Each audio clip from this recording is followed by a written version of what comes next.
Seguimos en el Centro Saibaba de la ciudad de Rosario con la lectura del texto sagrado Yoga Vasista. El tema de hoy va a ser la creación del Antakarana, y Albina en el programa pasado nos estuvo compartiendo varias lecturas de Saibaba, adentrándonos en este maravilloso tema.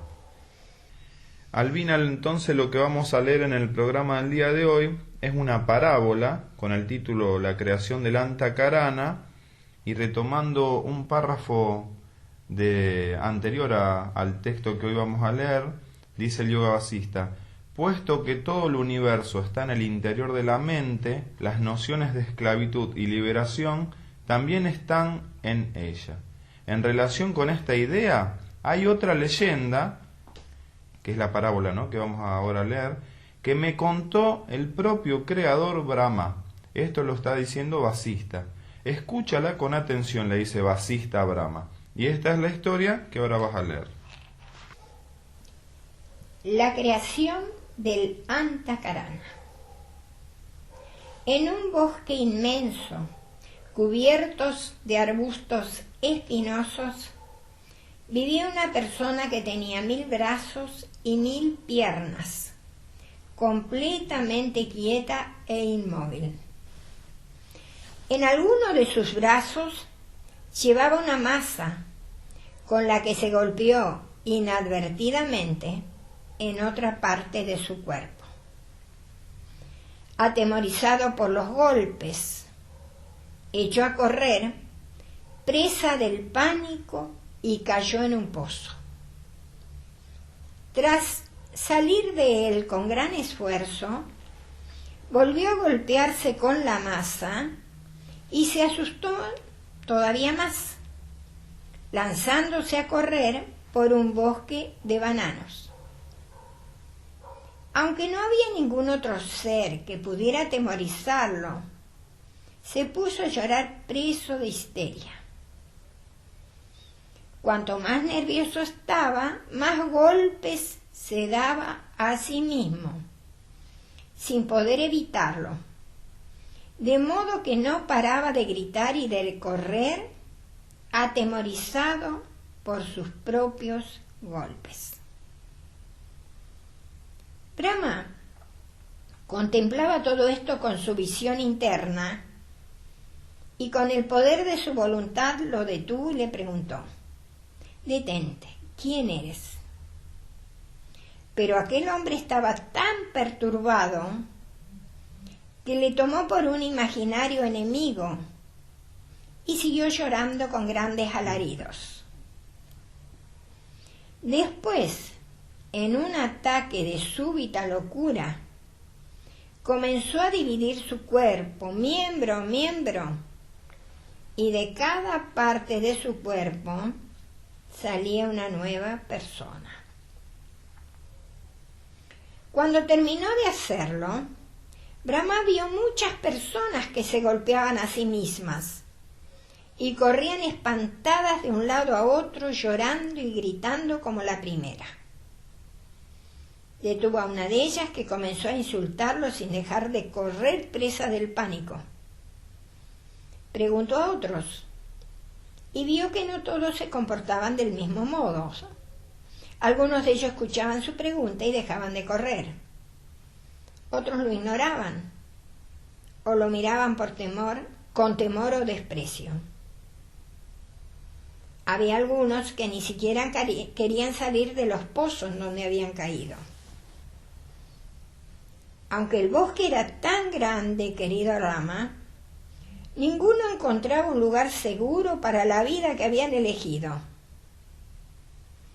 Todavía hoy puedes ver a esa gente corriendo por el mundo de un lado a otro, como ignorantes hormigas que han olvidado la entrada de su hormiguero. Tú mismo has llevado esa vida de ignorancia e ilusión durante mucho tiempo y todavía no te has dado cuenta. Ese bosque, querido príncipe, no está lejos de aquí, ni ese extraño hombre vive en una tierra exótica y desconocida. El bosque es nuestro mundo.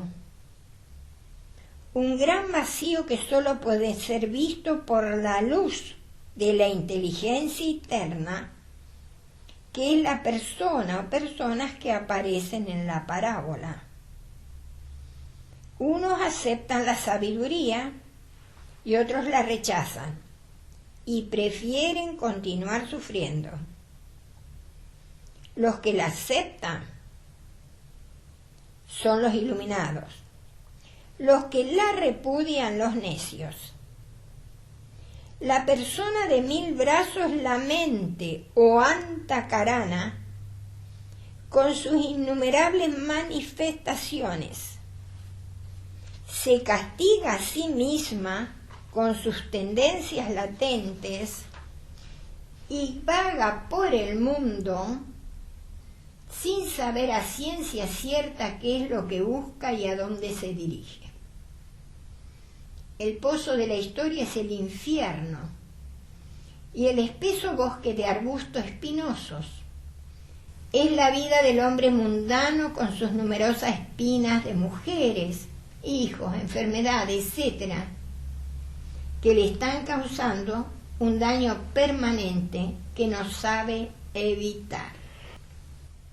Aunque la luz de la sabiduría brilla sobre la mente engañada y le hace la pregunta adecuada, ésta la rechaza estúpidamente considerándola un enemigo y pasa el tiempo lamentándose y dando gritos de angustia y desesperación. Observa atentamente, querido Rama, el juego de la ignorancia. Primero le obliga a uno a hacerse daño a sí mismo y le hace correr despavorido, sintiéndose misteriosamente golpeado por un fantasma.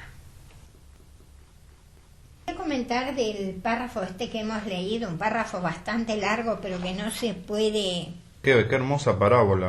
Porque sí, mirad lo que es la mente y a lo que nos lleva la mente. Cuando la mente se identifica, ¿viste? Cuando se da el golpe con la masa. Sí. Y que no sabe de dónde vino. Sin querer, encima. Sin querer. Allí la mente empieza a identificarse con el cuerpo. Y cuando la mente empieza a identificarse con el cuerpo, comienzan todos los sufrimientos. Y todo lo que le lleva a este ser en esta parábola, ¿no es cierto?, correr de un lado para el otro. Y cuanto más corría, más se golpeaba. Y las creaciones, entiendo yo, de los distintos cuerpos que van naciendo son nuestros distintos estados en la vida. Exactamente. Porque a veces nos caemos en un pozo, a veces corremos, a veces investigamos, ¿no? Y a veces hacemos caso a algo que tiene que ver con nuestro bien, como es el conocimiento, y otras veces lo pasamos de largo. Otras veces lo escuchamos, pero no actuamos de acuerdo. Sí, todos los pasos, porque la mente tiene toda esa, para llamarla de alguna manera brusca, ¿no es cierto?, todas esas personalidades, digamos. Claro, y lo está narrando el creador, explica el creador cómo es la creación. ¿No? ¿Cuándo comienza? ¿Cómo comienza?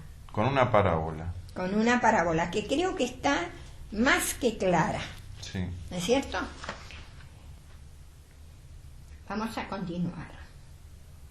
Aunque la luz del autoconocimiento brilla en todos los corazones, no dejamos de huir acosados por nuestros deseos que nos impulsan a correr en círculo, dando vueltas a un problema sin solución.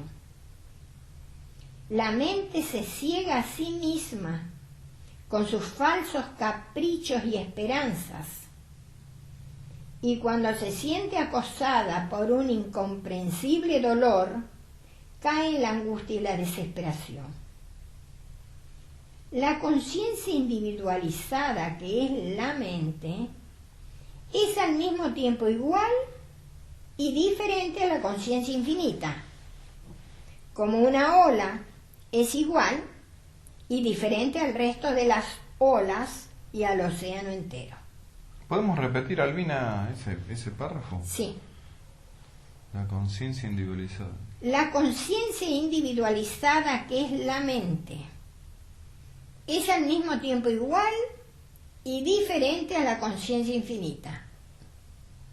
Como una ola es igual y diferente al resto de las olas y al océano entero. Yeah. Aquí lo que yo trato de comprender, ¿no es cierto? Es que cuando la conciencia se individualiza y aparece la mente, que está dentro también de esa conciencia infinita, Sí. se cree distinta a las demás olas Pero es de la misma naturaleza. y es de la misma naturaleza. ¿Te das cuenta? Entonces, se cree distinta a las demás olas, Separada. separada, y tampoco comprende que pertenece al océano entero. Porque la mente se individualiza, la mente achica, la mente, constriñe. Claro, y le llama, qué lindo, le llama conciencia individualizada. Claro, Como un aspecto inconsciente de Dios, digamos. claro, sí. Y individualizada porque está todo dentro, ¿no es cierto?, de la conciencia infinita. Porque ¿qué nos hace ver la mente? La mente nos hace ver que la separación. Claro. Aquí estoy yo y la conciencia infinita allá, no sé dónde, pero lejos de mí. Está muy bueno este párrafo. La mente es Brahman mismo, pero también es causa del samsara, o sea, de los nacimientos y muertes. Si hacemos uso de conceptos dualistas, querido Rama, es sólo para facilitar la enseñanza, pero esa división dualista no es real. La diferencia entre Brahman y el mundo, entre la conciencia y la mente, no reside en ellas mismas, sino en el modo de concebirlas. Claro. Lo que la mente de cada uno concibe Claro. es aparentemente lo real para cada uno. Claro, y Vasista está diciendo, creo, ¿no?, que tiene que explicarlo de un modo dual, porque si no, no hay forma de entender la unidad. Claro. Si ya nos cuesta, imagínate, lo que sería si no lo hiciera un poco más fácil. Porque nosotros, como estamos en un plano dualista, nuestra mente, que todavía no está educada, no está controlada y ve todo lo dual, imagínate qué difícil sería concebir lo que Claro. no es dual. ¿Cómo explicar el uno si no nos da ejemplos duales? Claro. Y te digo que lo hace muy bien, porque cuando dice acá, la diferencia entre Brahman y el mundo, entre la conciencia y la mente, no reside en ellas mismas, sino en el modo de concebirla. Claro. Cada uno la concibe a su manera. Brahman absoluto es omnipresente y no hay nada distinto a él. Su propio poder, que penetra y envuelve todas las cosas, no es distinto de él mismo. En los seres encarnados es la fuerza de la conciencia o Chit Shakti. En el aire es el movimiento, en la tierra la solidez y la firmeza, el vacío en el espacio, y en los seres creados el poder del ego personal. Ahora, lo más difícil nos tocó a nosotros. Claro. Pero insiste, Brahman absoluto es omnipresente y no hay nada distinto a él. Nada, absolutamente. Son aspectos, manifestaciones, pero es siempre Brahman. Siempre. Yo siempre me hago la idea que es como el pez que nada en el agua, que se cree, yo supongo, individualizado, y sin embargo está dentro Claro. del agua, y fuera del agua no podría vivir. Y pienso que nosotros somos iguales. Sí. No nos damos cuenta que estamos dentro de todo eso, y que la verdadera vida es cuando comprendemos que Brahman lo permea todo. Claro, mis órganos, mi hígado, mi corazón, son Horacio. Claro. No son el hígado, el corazón, ellos se creen eso, pero son Sí. Horacio. Y cada uno funciona y Forman cree que parte es de único. Horacio. Y nosotros Pero- somos parte de Brahman, a pesar de que nos consideremos Albina, Horacio. Exacto. No hay diferencia. Ahí está la ignorancia. ¿Sabe qué hace la diferencia? El ego. Cuando el ego empieza a decir mío y tuyo, ¿te das cuenta? Cuando empieza con esa dualidad, digamos, y ese apego y esa posesión, ahí ya nos estamos alejando bastante. En el guerrero es el valor, en el universo el poder que origina la creación y conduce a la destrucción final. La causa del dolor en el que está afligido y la alegría en el que se siente eufórico y dichoso. Todo esto está comprendido en ese Chit Shakti, Ujú. que tiene que ver la energía. ¿Te das cuenta? Sí. Por eso habla, ¿no es cierto?, que en el guerrero esa energía es el valor y en el universo es el poder que origina la creación y la disolución también, ¿no? Esto me hace recordar cuando leímos el Bhagavad Gita, cuando decía que en el fuego soy el calor, ¿no? Sí. Y daba todas esas comparaciones.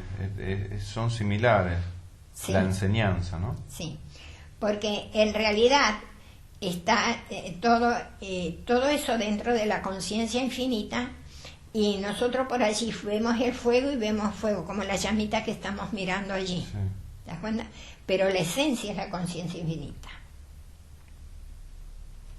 El jiva no es material ni inmaterial, sino que aparece en la unión o superposición de la conciencia y la materia. Contempla este universo y el propio yo como el absoluto Brahman, el ser omnipresente e indescriptible.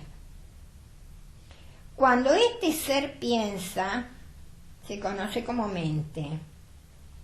Pero esa mente no es otra cosa que el poder de Brahman, no diferente a Brahman mismo. La división de yo y lo otro solo es un ilusorio reflejo de sí mismo sobre sí mismo. La verdadera realidad de ese reflejo es el propio Brahman. La mente es Brahman mismo. Aquí alguno podría decir, pero bueno, si la mente es Brahman, si todo es Brahman, ¿por qué hacemos cosas malas? Y bueno, porque nuestra mente no tiene conciencia todavía de que es Brahman. Claro. Eso lo podemos comprender ahora.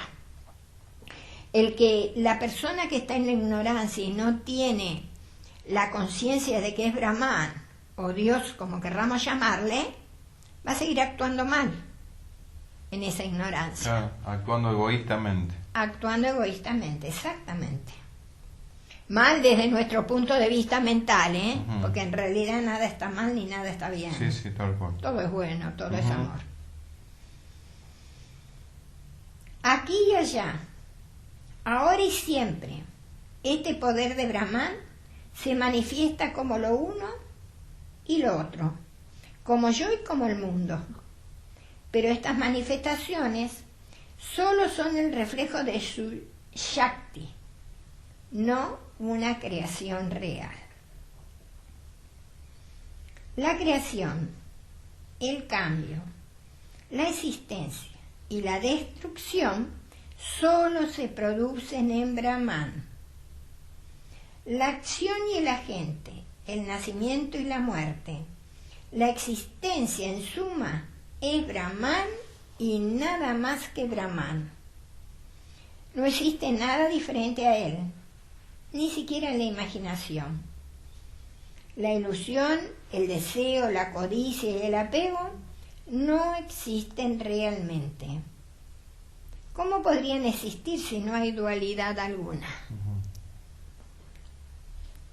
Puesto que la esclavitud es inexistente, la liberación también es falsa. Rama preguntó: Sagrado Señor, dijiste que cuando la mente piensa en algo, ese algo se materializa ante ella. Y ahora dices que la esclavitud no existe. ¿Cómo pueden ser verdad ambas proposiciones tan contradictorias? Basista contestó rápidamente.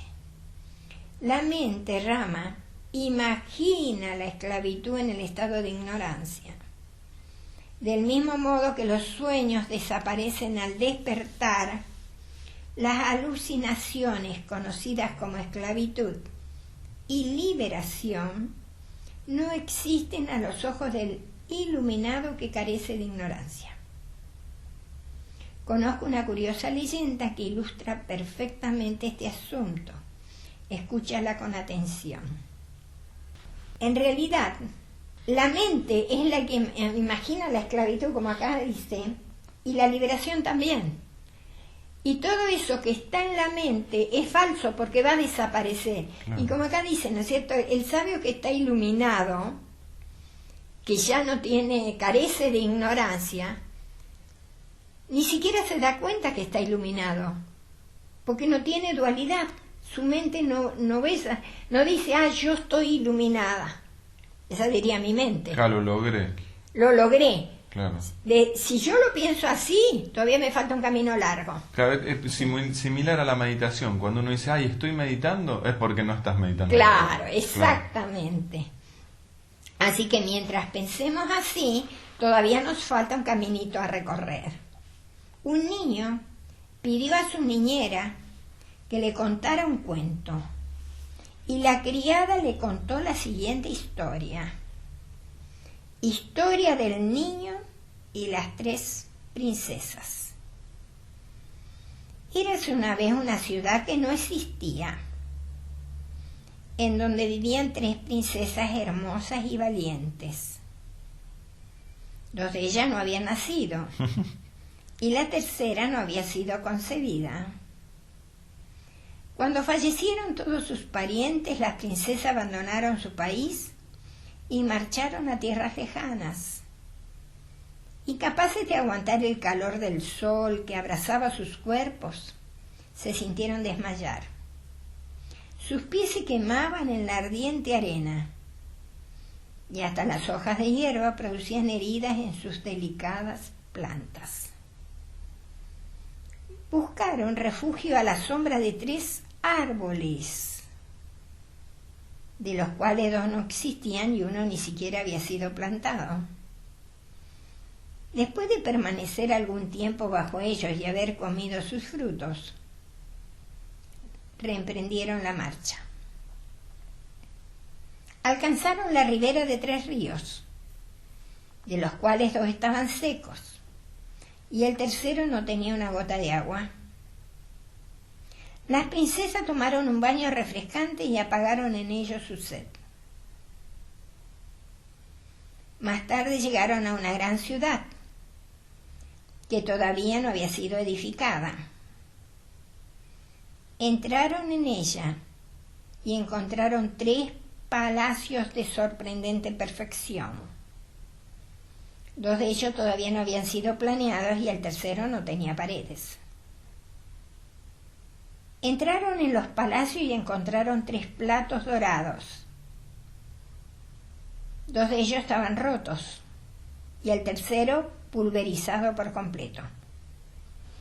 Cogieron este último para servirse. Luego tomaron 99 menos 100 gramos de arroz y lo cocinaron. A continuación invitaron a 3 hombres santos a hospedarse en el palacio. Los 2 primeros no tenían cuerpo y el tercero carecía de boca. Cuando los 3 santos habían acabado su comida, las princesas consumieron el resto del arroz que habían cocinado para ellos. Todos quedaron muy satisfechos. Vivieron en aquella ciudad durante largo tiempo y fueron muy felices. Esta es una leyenda muy curiosa, hijo mío. Si la recuerdas fielmente, llegarás a ser un hombre sabio y respetado por todo el mundo. Cuando el niño acabó de oír esta historia, quedó asombrado. lo que conocemos como creación del mundo, no es más real que esta historia de las 3 princesas que la niñera contó al niño. Este mundo no es más que una idea, o si prefieres, una mera alucinación. En la conciencia infinita surge la idea de creación, y eso es todo lo que hay. Este mundo no es nada más que una idea, y los objetos percibidos en este mundo no son más que una idea. Abandona el tremendo error de la ideación y pronto te verás libre de todas esas fantasías. Si permaneces firme en la verdad, en poco tiempo alcanzarás la paz. Mirá, qué manera, Horacio, de mostrarnos la irrealidad de las cosas. Cuando nos habla de una ciudad que no existía, las princesas que no habían nacido, que comían una comida que no había sido cocinada, que no existía, claro. Cruzaban un río que estaba seco, se bañaban en un río y se bañaban. Eso es lo que nos hace creer la mente, porque ellas, ¿por qué veían todo eso? Porque la mente de ellas lo estaba creando, y esa es la irrealidad. Cuando nosotros no estemos en este plano, Horacio, todo eso habrá desaparecido. Son fantasías, como dice una acá. Alucinación, ¿me entendés? No son más que idea. Idea, ¿y dónde están las ideas? En la mente. Por eso dice, abandona el error de esa ideación y pronto te verás libre de todas las fantasías. Y acá yo siempre hago un ejercicio, sabiendo todo esto, de no engancharme demasiado, lo cual no es indiferencia, ¿no? Porque sé que todo es ilusión. No puede mi mente engancharse en una ilusión cuando yo ya sé todo esto. No la tengo que dejar que lo haga. En muchas partes dice que el sabio iluminado sigue haciendo sus acciones, pero ya no interviene la mente y ya no va a tener, digamos, un nacimiento. Y no va a tener pasiones. Y no va a tener, claro. Y al no tener un nuevo nacimiento tampoco tendrá muerte. Es decir, que tenemos que vivir en este mundo sin ser de él, como decía Jesús. Sin ser de él, ¿me entendés? Ser un testigo y no engancharnos con la mente, porque la mente es muy fácil de querer engancharse. Y ahí empiezan todos los problemas para nosotros mismos, para cada uno. Ahora vamos a entrar en otro título que también tenemos que prestar atención, porque se trata ni más ni menos que de la inmortalidad del ser. Solo un loco se deja confundir por sus propias ideas. Solo un loco piensa que lo imperecedero es perecedero, pero se engaña. El ego solo es una idea basada en la falsa asociación del ser con los elementos físicos. Si lo único que existe es la conciencia, ¿cómo puede nacer eso que llamamos ego? De hecho, ese ego, que es un mero sentimiento o ahankara, existe como un espejismo en el desierto. En consecuencia, Rama, debes abandonar tu errónea visión del mundo que no está basado en hechos y mantener la visión perfecta que se fundamenta en la verdad y posee la naturaleza de la felicidad. Investiga la naturaleza de la verdad y huye del error. si eres eternamente libre, ¿por qué te sientes angustiado y temeroso por la muerte? El ser es infinito. ¿Por qué, cómo y por quién puede ser esclavizado? En el ser no hay división alguna, porque el absoluto Brahman lo abarca todo. Entonces, ¿qué es lo que llamamos esclavitud y liberación? En el estado de ignorancia piensas que estás triste, aunque de hecho no puedes ser tocado por la tristeza. En el ser no existe tristeza, como no existe sorpresa ni entusiasmo. Deja que el cuerpo perezca o se levante o se vaya a otro universo. No te preocupes por ello. Si no estás limitado por el cuerpo, ¿cómo pueden afectarte todos esos cambios? La relación entre el cuerpo y el ser es como la que existe entre la nube y el viento, o entre el loto y la abeja. Cuando la nube se dispersa, el viento se hace uno con el espacio. Cuando el loto se marchita, la abeja se va volando a otra flor. El ser no es destruido cuando el cuerpo muere. La propia mente no desaparece hasta que se consume en el fuego del autoconocimiento. Pero el ser jamás es consumido. La muerte solo es la ocultación del omnipresente ser por el tiempo y el espacio. Solo los locos temen a la muerte. Abandona tus tendencias latentes. Como un pájaro que desea ver el cielo, rompe el huevo que lo encierra y sale volando. Nacidas de la ignorancia, estas vasanas son muy difíciles de destruir y provocan un sufrimiento sin fin. Son estas tendencias autolimitadoras de la mente las que nos hacen ver el finito, el infinito. Pero igual que el sol despeja la bruma matinal, la investigación de la naturaleza del ser despeja la ignorancia. El mero deseo de emprender esta investigación ya es capaz de producir un cambio. Las penitencias y otras mortificaciones de este tipo no tienen ninguna utilidad en este caso. Cuando la mente se purifica de su pasado por medio de la sabiduría, abandona sus vasanas y solo busca el ser para disolverse en su seno. Esa es la meta suprema, querido Rama. Pon todo tu esfuerzo en conseguirla. En este momento otro día llegaba a su fin y los nobles y sabios allí reunidos se retiraron a descansar como en jornadas precedentes.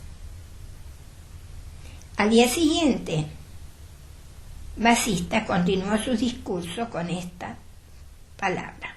Está lindo recordar, porque este libro Yoga Vasista son palabras del sabio Vasista al príncipe Rama. Sí. Y se las daba en una gran corte, donde estaba el rey, los hermanos de Rama, había súbditos, y todos escuchaban diariamente estas enseñanzas. Por eso está lindo, me gusta cuando nos hace caer en esta realidad de esta historia, Sí. cuando dice, bueno, por hoy ya está, Sí. seguiremos mañana. Justo, mirá, yo también me iba a detener allí. ¿Por qué le tememos a la muerte? Y le tememos a la muerte, porque acá dice, solo los locos le temen a la Sí. muerte, ¿verdad? Los ignorantes. Claro, a eso se refiere. Le tememos a la muerte porque estamos identificados con el cuerpo y creemos que cuando el cuerpo queda sin vida, se disuelve, nada existe. Y en realidad seguimos existiendo, ya sea mentalmente en otro plano, porque nos vamos con todo lo que pensamos, lo que sentimos, con todo lo que la mente provoca. Sí. Y si no, ya la liberación absoluta. Pero por eso nada más es el temor a la muerte, por la identificación que tenemos con el cuerpo. Sí, la ignorancia, la identificación con el cuerpo y los apegos. Y los apegos. Claro, porque lo uno que dice, dejamos. uy, claro, voy a dejar tal cosa, estos bienes, estos seres queridos, este proyecto, son todos apegos. Son todos apegos. Así que viene muy bien este párrafo para también tratar de desapegarnos de nuestro cuerpo, que no quiere decir no cuidarlo. Debemos cuidar este cuerpo, debemos tomar medicina si el cuerpo lo necesita, porque como dice Sai Baba en infinidad de mensajes, es la barca que nos va a ayudar a cruzar este océano del samsara. Claro, porque el instinto de supervivencia, que es nuestro ser, que nos hace querer vivir, es porque también el vivir nos hace crecer. Claro. Porque dicen todos los textos espirituales y todos los maestros que se avanza muchísimo más rápido estando encarnado. Que eso no logro muy bien todavía entenderlo, pero se avanza de una manera gigantesca estando encarnado. Entonces ese instinto a decir, quiero seguir viviendo porque acá pulo mi karma, crezco, evoluciono. Pero lo que dice Baba, que hasta los dioses envidian, entre comillas, el nacimiento humano. El nacimiento humano. Porque es la manera como tenemos de liberarnos más rápido de todo esto denso. Porque si nosotros todavía estamos en el espacio de la mente, estamos encarnados, ponele como ángeles, o somos extraterrestres en otro planeta, estamos siempre dentro del Bhutakaya, de lo denso. Dentro del paz y amor, acá estamos en la escuela dura, ¿no? Claro. No hay oportunidad de crecer en un lugar que se vive, como vos decís, con paz y amor. Así que esta, la inmortalidad del ser, se nos tiene que hacer carne en nosotros para no temerle a nada. Tampoco significa ser inconscientes, ¿eh? No, porque para claro. eso tenemos el buddhi, el intelecto que nos hace y como pensar. dijiste, que dice Baba, que cuidemos nuestro cuerpo, Sí. porque si no lo cuidamos no podemos avanzar, es nuestra barca. Es nuestra barca. Albina, el programa de hoy está terminando. Acá va a continuar al día siguiente, como dice Basista, con historias, todos relacionados a estas temáticas, ¿no? Sí, justamente ampliando. Y por eso viene la historia del rey Lavaría. Donde Basista empieza diciendo, te ruego, Ramas, que escuches otra interesante leyenda que ilustra esta misma idea con persuasivas imágenes. Estas metáforas, estas narraciones son extraordinarias, ¿eh? Sí. Si vos decís que acá debemos cerrar, me gustaría leer algo de Baba sobre el ahankara. Claro, perfecto. O el ego, Sí. ¿no es cierto? Porque cuanto más uno lo identifica al ego en uno mismo, mejor va a ser. Porque el ego también, como es parte de la mente, el ego trata de hacernos ver que somos lo más, que todo lo podemos, y que nos va a llevar a la individualidad absoluta el ego. De lo cual tenemos que huir precisamente, ¿no? Acá en el libro, seguimos con el libro Mensajes 21, que es muy rico y muy con todos mensajes de Sai Baba que tienen que ver, digamos, con esto tan profundo, Claro. ¿no? Por suerte, gracias a Baba lo encontré en ese libro prácticamente todo. Bueno, en ese libro, Mensajes 21 y página 26, vamos a ver un subtítulo que dice, Ahankara es la raíz de todas las dificultades. el hombre debería librarse de ahankara, el sentimiento de que él es el hacedor. Mientras el ego sea el que domina, la conciencia átmica no se desarrollará. El egoísta no puede reconocer al Atma. El egoísmo es la raíz de todas las dificultades del hombre. Es una ilusión basada en la idea equivocada de que el cuerpo es real y permanente. Eso no es verdad.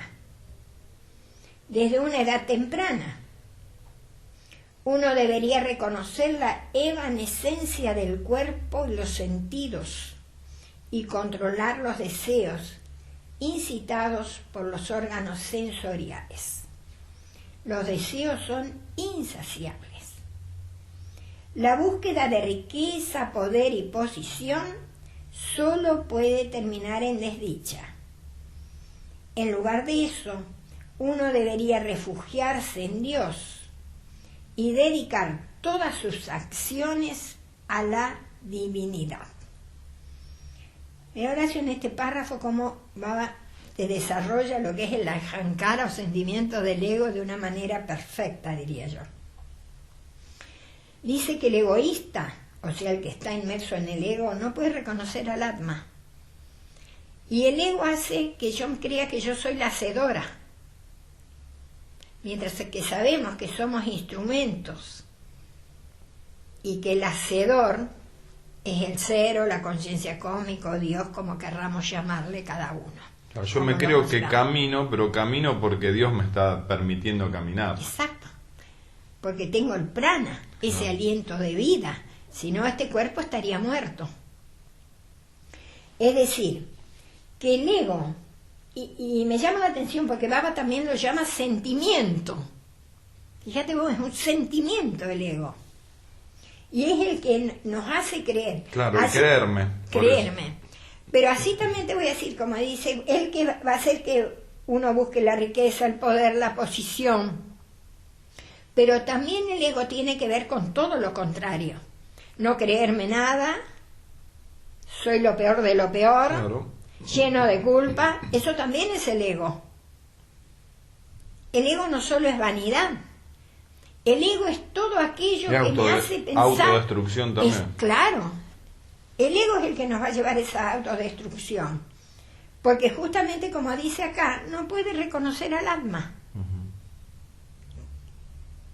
No ve la belleza. No, el ego va a hacer que me vea yo misma, como lo peor o como lo mejor. ¿Te das cuenta? O como tengo mucho y quiero más, o no tengo nada y bueno. Y todo eso tiene que ver con el ego. Así que por eso quería leer digamos que son unos cuantos renglones nada más, pero que Baba describe muy bien, ¿no es cierto?, lo que significa el ahankara o sentimiento del ego.